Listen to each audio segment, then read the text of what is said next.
بسم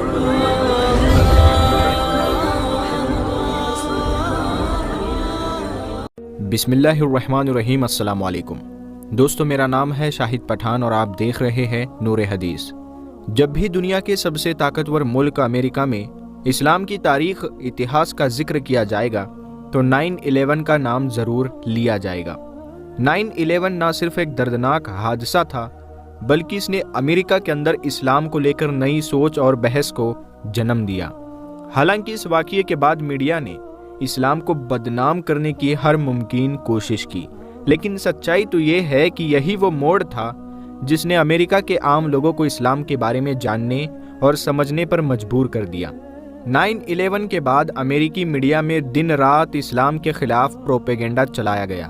ہر طرف یہ دعویٰ کیا گیا کہ اسلام آتنکواد کا دوسرا نام ہے، لیکن اس بے بنیاد الزام کے باوجود ایک نئی سوچ نے جنم لیا۔ وہ سوچ تھی، آخر اسلام کیا ہے؟ یہ سوال ہر اس شخص کے دل میں اٹھا جس نے اسلام کے خلاف کچھ سنا۔ اسی دوران امریکی حکومت نے مڈل ایسٹ کے کئی مسلم دیشوں پر حملے کیے۔ عراق اور افغانستان جیسے ملکوں پر جنگ چھیڑی گئی۔ یہ جنگ صرف سیاست کا حصہ نہیں تھی بلکہ اسے میڈیا کے ذریعے جائز ٹھہرانے کی بھی ہر ممکن کوشش کی گئی۔ لیکن جو لوگ ان مسلم دیشوں میں جنگ کے میدان میں پہنچے انہیں اسلام کی حقیقت کا سامنا کرنا پڑا۔ 9/11 کے بعد یہ جنگ صرف حکومتوں کی لڑائی نہیں رہی، اس نے عام امریکی لوگوں کے دل اور دماغ کو بھی جھکجور کر رکھ دیا۔ اسلام کے خلاف پھیلائی گئی نیگیٹیوٹی الٹا اثر ڈالنے لگی۔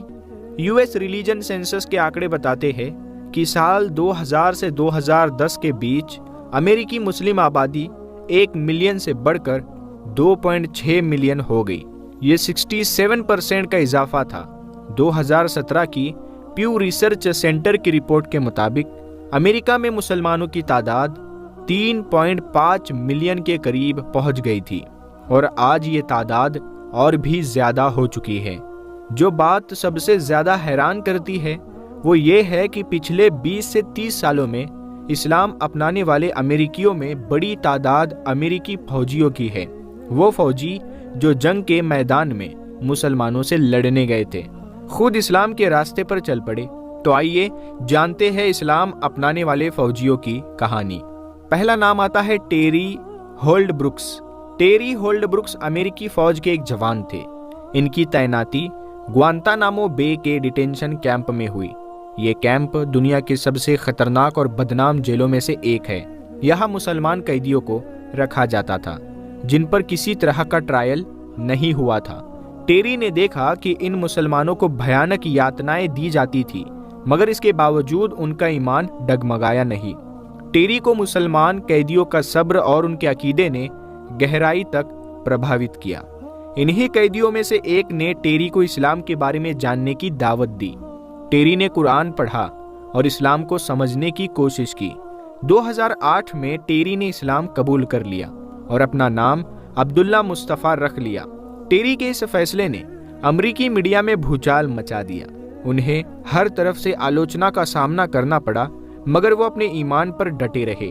آج ٹیری ایک مشہور مسلم وقتہ ہے جو اسلام کی اصلی تعلیمات لوگوں تک پہنچانے کا کام کر رہے ہیں۔ نمبر 2 پر آتے ہیں مائلز۔ مائلز امریکی مرین کے جوان تھے۔ انہوں نے افغانستان اور مڈل ایسٹ میں کئی آپریشنز میں حصہ لیا۔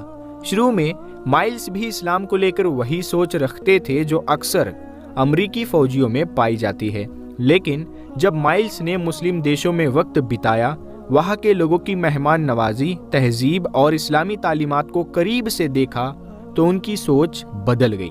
مائلز نے قرآن کا گہرائی سے ادھین کیا اور اسلام کے اصولوں کو سمجھا۔ آخرکار انہوں نے اسلام قبول کر لیا۔ مائلز آج اسلام کے بارے میں پھیلی غلط فہمیوں کو دور کرنے کے لیے بھی کام کر رہے ہیں۔ اب دوستو، بات یہاں یہ آتی ہے کہ اسلام کا فوجیوں پر اثر کیوں پڑا؟ امریکی فوجیوں کا اسلام اپنانا کئی وجہوں سے ہوا۔ نمبر 1، مسلم دیشوں میں تعیناتی۔ جنگ کے دوران فوجیوں کو مسلم سماج اور ان کی زندگی قریب سے دیکھنے کا موقع ملا۔ نمبر 2، اسلام کی سادگی۔ اسلام کا پیغام اور اس کی سادگی فوجیوں کو گہرائی تک پربھاوت کرتی رہی۔ نمبر 3، مسلمانوں کا صبر۔ چاہے کتنی بھی مشکلیں آئے، مسلمانوں کا ایمان اور ان کے صبر کا جو لیول ہوتا ہے فوجیوں کے دلوں کو چھو جاتا ہے۔ نمبر 4، قرآن کی تعلیمات۔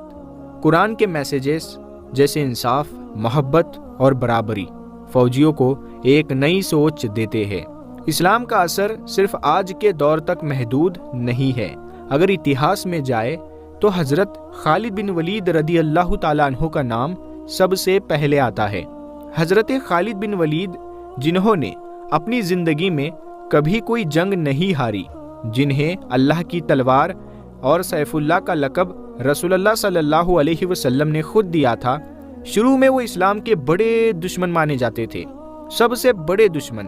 یعنی وہ اتنے بڑے دشمن تھے اسلام کے کہ جب وہ اسلام کا کہیں پر بھی کوئی بھی ذکر اگر کسی کی زبان سے سن لیتے تو اس سے لڑ پڑتے، مگر جب انہوں نے اسلام کو سمجھا تو وہ اس کے سب سے بڑے رکشک بن گئے، اسلام پر جان دینے کے لیے تیار ہو گئے۔ ان کی زندگانی اس بات کی مثال ہے کہ اسلام نے کیسے اپنے دشمنوں کو بھی اپنے عقیدے کا دیوانہ بنا لیا۔ 9/11 کے بعد امریکی میڈیا نے اسلام کے خلاف نفرت کا بازار گرم کیا، لیکن یہی پروپیگنڈا لوگوں کو اسلام کے قریب لے آیا۔ لوگوں نے خود سے سوال پوچھے، قرآن کو پڑھا اور اسلام کی اصلیت کو سمجھا، اور آج پوری دنیا میں ایسا ہی ماحول ہے۔ اسلام کے خلاف نہ جانے کتنی سازشیں میڈیا سے ہو رہی ہے، سوشل میڈیا سے ہو رہی ہے، ہر جگہ سے اسلام کو بدنام کرنے کی کوششیں جاری ہے۔ لیکن کیا بات ہے کہ لوگ اسلام میں داخل ہوتے جا رہے ہیں، اور ایسے ہوتے جا رہے ہیں جیسے ان لوگوں کو کوئی پکڑ کے لا رہا ہو۔ کیا آپ نے نہیں دیکھا کہ کتنے مشہور جو ہستیاں ہیں وہ بھی اسلام کو قبول کر رہے ہیں، اور اس لیے قبول کر رہے ہیں کیونکہ انہیں سچائی کا پتہ لگ گیا کہ اسلام ہی ایک سچا مذہب ہے اور اللہ نے بھی اسے پسند کیا ہے۔ آج امریکہ میں اسلام سب سے تیز پھیلنے والا مذہب بن چکا ہے۔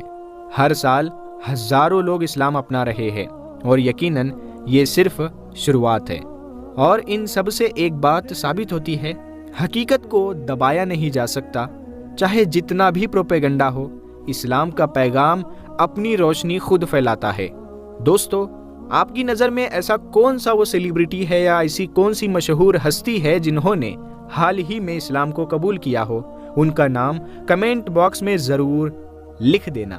اگر آپ کو یہ معلومات، یہ ویڈیو پسند آئی ہو تو اسے اپنے دوستوں کے ساتھ ضرور شیئر کریں، اور اس چینل نور حدیث کو سبسکرائب کریں، اور ساتھ میں لگے بیل آئیکن کو ضرور دبا دیں۔ ہم ملتے ہیں اگلی ویڈیو میں، تب تک کے لیے السلام علیکم، اللہ حافظ۔